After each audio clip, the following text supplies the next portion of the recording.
live-in partner or common law spouse.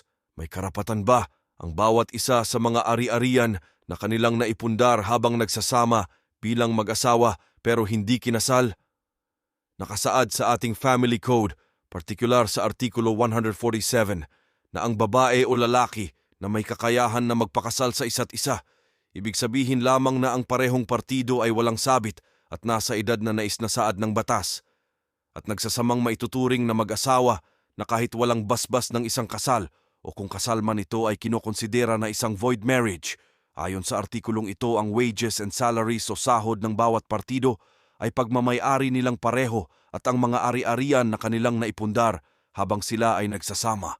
Ipinagpapalagay na ito ay kanilang natamo habang sila ay nagsasama at sa parehas o sa pinagsama nilang pagsisikap sa pamamagitan ng kita ng bawat isa sa kanilang mga kanyang trabaho, maliban na lang kung may ebidensyang magpapatunay para rito. Dagdag rito, may pagpapalagay pa rin na parehong pagmamay-ari ng bawat isa ang mga naipundar na gamit kahit ang isang partido ay walang naibigay kontribusyong para rito kung ang kanyang trabaho naman ay para sa care and maintenance of the family and of the household.